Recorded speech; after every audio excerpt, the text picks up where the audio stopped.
Hello, ladies and gentlemen. Welcome to another episode of The Crowpill. I hope you're ready to take your Crowpill this morning. So, we're going to be talking about a topic near and dear to my heart. Once again, brought on, torch paper has been lit by that Frost Giant Studios company that we talked about in the first episode of The Crowpill, which was in many ways the torch paper for the whole series, although obviously I had already planned on talking about some concepts in a similar format, just, you know, was spurred into action by that particular company making the rounds. Now, this time it's more their fans than the company itself. And don't worry, this is not some angry response to comments or anything like that. What it is sort of using them as an example of how fans simply don't know what they want. Not only that, but if the title could be longer without it running off of the page, I would say that fans don't know what they want, and developers should not listen to them. That would be the title. And the core argumentation is this. Fans don't have years of experience within the games industry or working on video games. They probably haven't fully thought about all of the different things that go into a video game, or even most of the things, or even enough things to have a nuanced reasoning for what their opinions might be about design decisions and tenets of a video game. And even if they did, in some way, some of them have some sort of experience that was relevant to game design or requisite for being informed upon game design, they have no accountability as fans. They're just going to maybe purchase the game after it comes out. They're not putting their own, skin in the game, in a sense, right? If the game goes belly up because the developers listen to the fans, it's not like the fans themselves are going to be paraded through the street and mocked the same way that the developers are, obviously. So it doesn't make any sense then to assume that the fans have accountability, that the fans could be responsible for good ideas. You can't know that. And so the sane approach is to take any feedback you get from fans with a pinch of salt, perhaps a bucket of salt, and sort of understand that you've got to be skeptical about suggestions. It's not to say that there are no good ideas. Obviously, again, death of nuance, all that stuff that I talked about in the Batman review. Can't just paint with broad brush strokes. You can't, tar everybody with the same brush. But by and large, fans are not who you want to turn to for developing a genre within a genre as sort of storied, as specific as real-time strategy. And when Frost Giant Studios say that they're going to listen to fans about things like whether or not they're going to include heroes into their game, I mean, that by itself is bad enough. That is, in its own way, that is a death knell of the company before it even really got going. Because that means they have no fucking plan. They don't know what they're going to do. They don't know enough about game design, or they're not confident enough in their own understanding of how to design a real-time strategy game to have a plan coming into this. They actually have no plan. And they're not, happy enough with the idea that maybe they'll rub some people the wrong way. They're not going to satisfy every customer. It's a stupid idea to turn to the fans anyway, because most of the fans don't know why they do or do not want heroes, and there is no consensus among most people. Even some of the more lengthy and perhaps you could call it articulate conversation that has been happening about heroes is like, well, I'm not really sure if heroes are a good or a bad thing, but here's why I think they might be bad. Even then, even if you don't take it with a pinch of salt, some of the fans are presenting it with a bucket load of salt on the side and saying, like, I don't know, man, I'm not sure about this. Reasonable. So, yeah, essentially, as the engine revs, right, we're continuing onward. It's just keeps on going. And somehow this shit show continues to impress with how ridiculous it ends up being. And that's really the main point of today's Crowpill. And I want to expand upon this because I think the developers are the ones who are responsible here. Like, when I sit down to work on a project, I'm not going to sit there and try to figure out, oh, here's here's all of these different ideas that I have for projects, right? Let's ask the fans who may or may not play my project. In Frost Giant Studios, it's may or may not buy my product. Then let's ask them what they think of all these ideas. Let's ask them if they have any ideas. Let's just open the floodgates of potential feedback. You have to sift through so much noise. There's so many stupid, like, boneheaded comments. You forget about all the ones that are actual trolls. But for the most part, you're just going to get a bunch of comments that are not worth engaging with. And you've got to sift through all that stuff to find the couple diamonds in the rough.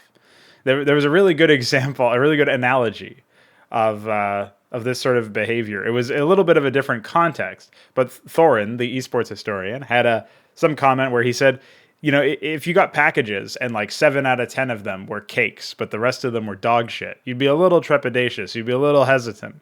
But if more and more of them started becoming dog shit, you're going to stop opening the boxes. It doesn't matter how, like, maybe one of them will have cake or something. Like, no, the last 100 have been dog shit. So that's sort of what Reddit comments are. That's sort of what, comments on public forums are in many respects. Is a lot of them are dog shit, especially if you're not like curating who is responsible for the comment. If it's just open to anybody can send you anything they want, the number of dog shit is going to be higher than the number of cake or the number of good comments, good content, good feedback.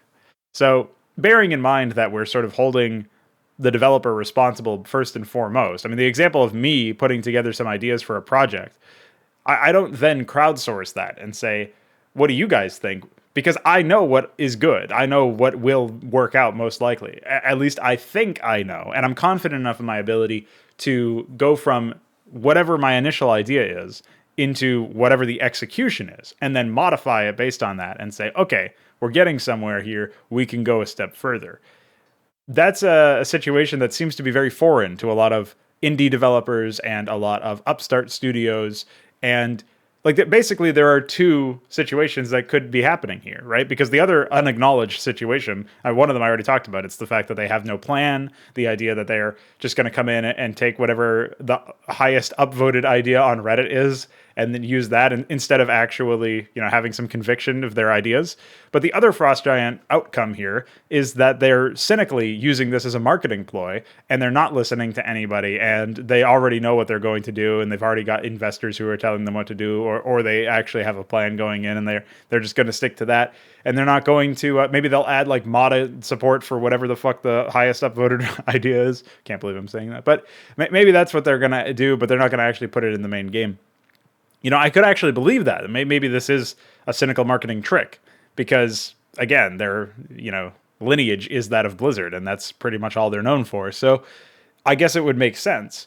But in that situation, who gets played more? I don't know. I feel like if they don't actually end up listening, or they make you think that they listened a little bit here and there with some token gestures, but otherwise they fuck off, that would be quintessential Blizzard marketing. And that would make me believe that, maybe they're a little bit more insulated from complete insanity than I initially expected. It's still not a company worth supporting, but if they actually go through and decide to change their design plans based on what some fan on Reddit thinks, or what some fans on Reddit think, or wherever the opinions are being sourced from, it's just ridiculous. That is patently absurd, because that does mean that they don't have the conviction of any of their ideas. They don't have any sort of confidence in their ability to put together something that will satisfy the average player.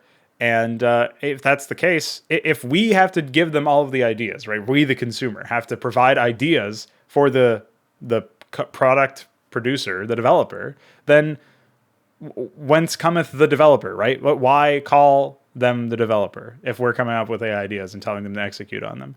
At that point, you're basically Twitch plays, make an RTS or whatever. Like, there's not really any content there that's worth engaging in if you have to be the catalyst for that content as the consumer who is also going to be paying for the content.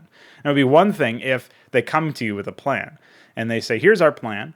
What do you think of it? I still think that's a little, on the flimsy side. But maybe in the interest of transparency, they could release their design document. They could talk about, here's all the different things we want to do.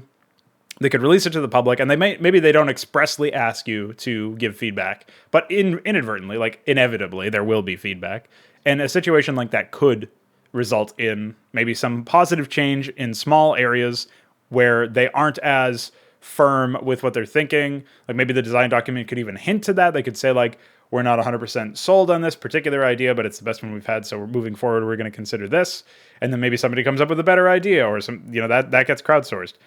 Because again, you can't use fans as a cure-all. Like, they're not going to have good ideas for everything. And not all, like, most fans are going to have terrible ideas for everything, but some fans will have some workable, competent ideas in very specific cases. Like, somebody might have a good idea for a multiplayer game mode, or somebody might have a good idea for the background of a gameplay theme for a race or something like that. Like, they might have some small, nugget of wisdom to offer in that sense, or something that's useful for a developer. But you can't rely on them to make sweeping game design decisions, like deciding whether or not you're going to have heroes in the game. You can't rely on them to have a consensus as to what style of game that you want, because ultimately it's just going to be this incredibly complicated and, I would say schizophrenic end result where nobody has any consensus. There is no consensus as to what even makes a good RTS game for most of these people, right? Like, they haven't thought about this. They haven't worked in the space. They haven't done any of that. So I think that it's inevitable, again, as I said in the first video of this series, that the RTS that Frost Giant Studios makes is not going to be any good. I can't imagine it being good. For one, it's almost certainly going to be 3D, which is going to make it just awful on the front. You're not going to be able to read anything. It's going to be like that fucking Dwarfheim game that I think they also were retweeting or something. There was something where they were like shouting it out, and that was just embarrassing too. But either it's going to be radically different than an RTS, in which case it will fail to be an RTS, or it's going to be another cargo cult of Warcraft 3 or Brood War, or maybe even the ultimate nightmare, the cargo cult of StarCraft 2. If you could imagine that, I don't want to imagine what that would look like. I guess that would be like some of the that would be like that fucking mobile Command and Conquer game, Rivals or something. I don't remember what it's called. But anyway, that being said, keep your eyes on the prize, I guess, boys. We might have a lot of content to milk out of this one. I'll put it to you that way. Not that I'm gonna get all that favorable of an outcome out of it, but I can't imagine it getting worse than using fans to decide whether or not you should put heroes in the game, or what kind of game design tenets you should adhere to for your RTS game. I can't imagine how it could possibly get more goofy and amateurish than that. But maybe I will continue to be surprised. We shall see. We shall find out. And I'll catch you guys on the next Crowpill.